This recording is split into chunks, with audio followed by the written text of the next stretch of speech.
Bonjour et bienvenue dans ce Rewind, un Rewind un peu spécial puisque nous sommes ici à Champigny-sur-Marne, dans les locaux de sonvideo.com pour fêter un anniversaire assez spécial. En effet, voilà 20 ans aujourd'hui, c'était en 2001, qu'est sorti le deuxième album de Air, c'est-à-dire 10,000 Hertz Legend.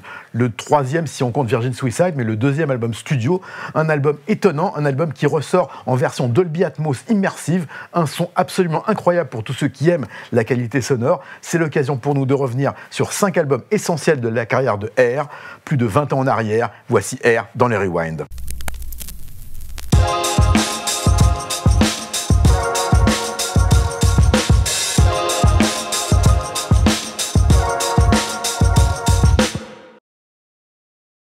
Le premier album de Air, c'est bien sûr Moon Safari, mais avant Moon Safari, avant cet album essentiel sorti en janvier 98, eh bien, il y a eu les premiers symptômes. Premiers symptômes, c'est tout simplement la compilation des premiers singles de Air. En effet, l'aventure Air commence au milieu des années 70 avec un single qui sort sur une compilation qui s'appelle Source Lab et c'est Modular Mix.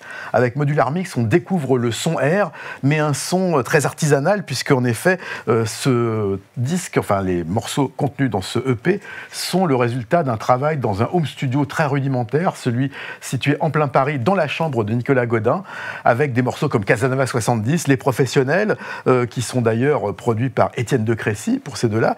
Et puis, Modular Mix, c'est un hommage à Le Corbusier. En effet, on sait que, comme Pink Floyd, l'architecture est quelque chose qui intéresse beaucoup Air. Et donc, c'est un disque qui est une façon un peu de... Alors, il y en a un qui disait...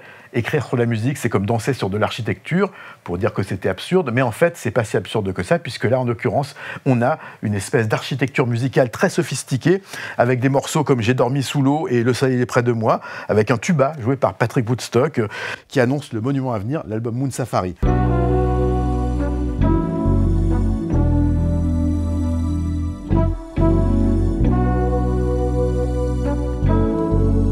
Pour l'instant, c'est un disque avec une pochette superbe, qui est d'ailleurs une référence directe pour ceux qui connaissent les années 80 à Orchestral Manoeuvre in the Dark, leur premier album. Les premiers symptômes, c'est comme ça que Air a commencé avant le Safari lunaire.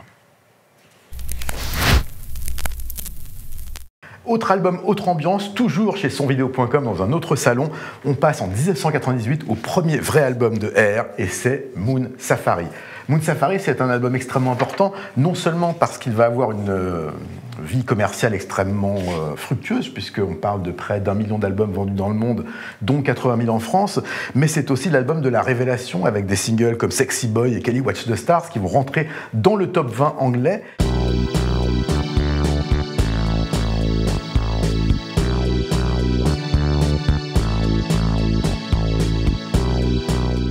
Et puis, album électro de l'année pour Rolling Stone, même si cette appellation électro est un petit peu abusée, puisque y a une influence certes électronique, il y a Jean-Jacques Perret qui est invité sur un morceau notamment, qui est Remember, mais c'est plutôt le côté easy listening, très cool, dans la lignée des premiers singles de Premiers Symptômes, qu'on va apprécier cet album du mathématicien et de l'architecte, puisque on sait que Nicolas Godin et J.B. Dunkel avaient d'autres ambitions que la musique au départ, avant de devenir les génies musicaux qu'ils sont devenus. C'est de la pop qui fait triper, une musique expérimentale sans barrière culturelle, expliquait Nicolas.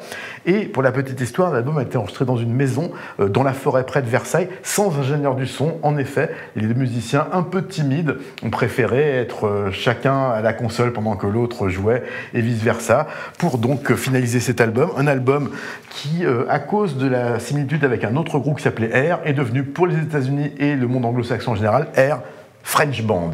Air French Band, Moon Safari, le début de l'aventure internationale de Air, qui va faire une promo épuisante à travers le globe pour vendre les morceaux de cet album. Un album exceptionnel, un album qui, 10 ans après, a été réédité avec plein d'inédits, en 2008 donc, un album qui reste l'album peut-être le plus vendu et le plus emblématique de Air. Mais attention, la suite va changer beaucoup de choses. Le Rewind Air, ça continue, toujours chez sonvideo.com, sous le patronage de Friedrich Nietzsche qui nous dit que sans la musique, la vie serait une erreur. Une phrase maintes fois répétée, mais qui est toujours vraie. Et puis avec des enceintes Klipsch assez exceptionnelles, les seules qu'il y a en Europe. Mais revenons à nos moutons, Air. Alors si on faisait la suite chronologique, on passerait à 10,000 Hertz Legend, l'album principal qui nous occupe pour ce Rewind. Mais on va faire un petit jump cut, on va passer de 2000 à 2004, et on garde le meilleur pour la fin. Vous inquiétez pas, 10,000 Hertz Legend sera ici présent avec Walkie Talkie.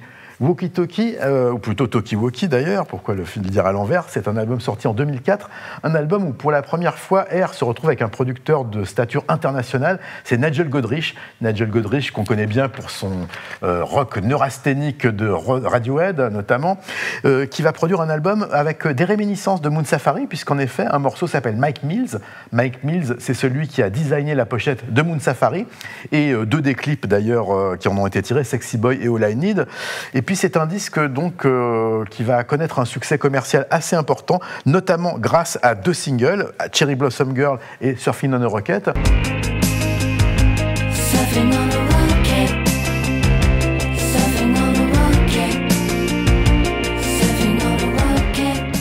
Un album très varié puisqu'on va aussi retrouver des influences japonaises sur un morceau très minimaliste qui s'appelle Alone in Kyoto. Alone Kyoto, qui sera d'ailleurs inclus sur la BO du film de Sofia Coppola, Lost in Translation, soit la nouvelle collaboration, mais à distance cette fois, avec celle qui leur a offert leur chance dans la BO hollywoodienne, avec bien sûr Virgin Suicides. Donc un album intéressant, un album ressorti en vinyle mode audiophile 180 grammes, un album qui marque cette fois-ci l'accession au sommet des très grands de Air, un groupe qui a confirmé l'essai lancé avec Moon Safari, confirmé avec 10,000 Hertz Legend et surconfirmé avec Talkie Walkie.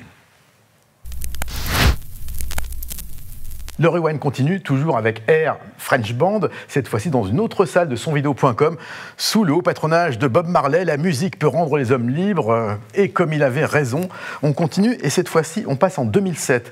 Alors, il s'est passé beaucoup de choses pour Air. Ils ont notamment produit l'album de Charlotte Gainsbourg, 555, album produit par Nigel Godrich qu'ils connaissaient, album durant lequel ils vont rencontrer Jarvis Cocker. Jarvis Cocker qui donc va être un des chanteurs de cet album, Pocket Symphony, sorti en 2007, un album produit à nouveau donc par Nigel Godrich, comme l'album de Charlotte Gainsbourg et comme, souvenez-vous-en, le Talkie Walkie, avec aussi Neil Hammond de Divine Comedy qui va chanter, lui, sur un morceau. Ça sera Somewhere Between Waking and Sleeping, et pour Jarvis Cocker, ce sera One Hell of a Party. Someone must clear these things away.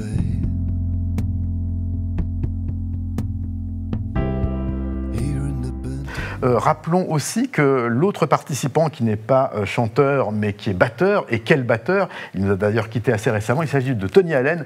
Tony Allen, l'inventeur de l'afrobeat, le complice de Fela, qui sur Once Upon a Time donne du son.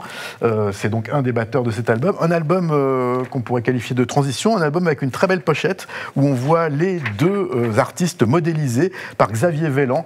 Et en effet, Nicolas Godin sur le recto, le verso et l'intérieur, ainsi que JB Dunkel sont devenus des petites statues.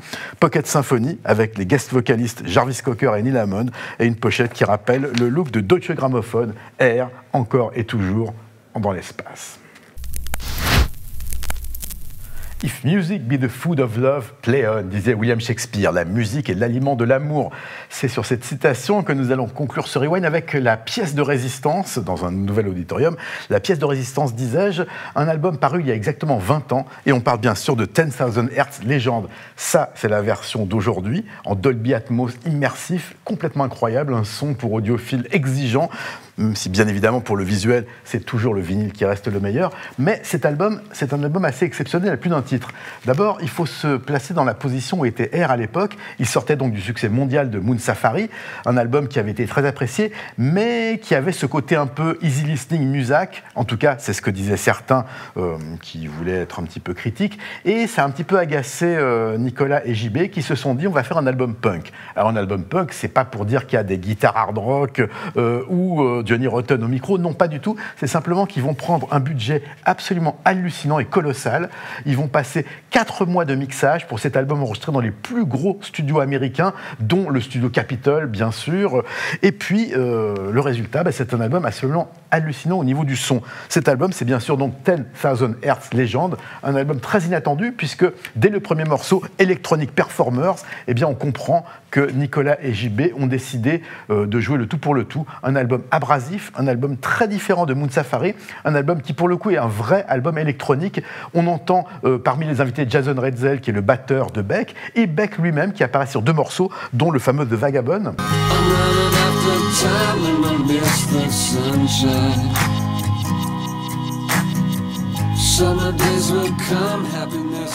Donc un disque, on le disait, vraiment électronique, un disque drôle aussi, puisque How Does It Make You Feel, par exemple, se termine par ces curieuses injonctions avec une voix électronique qui dit « Eh bien, moi je crois que tu devrais vraiment arrêter de fumer des cigarettes ».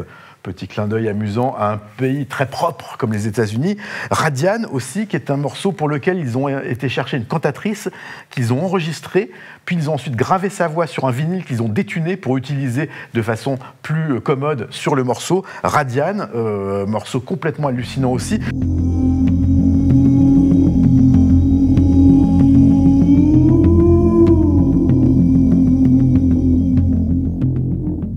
Donc un disque vraiment étonnant, et un disque encore plus étonnant en version Dolby Atmos, puisqu'en effet, la version qui ressort pour les 20 ans de l'album, eh bien c'est un triple un triple CD plutôt. Il y a un CD avec des More Hertz, avec des inédits, et des lives, notamment enregistrés pour la radio KCRW, comme il l'avait fait pour les précédents albums.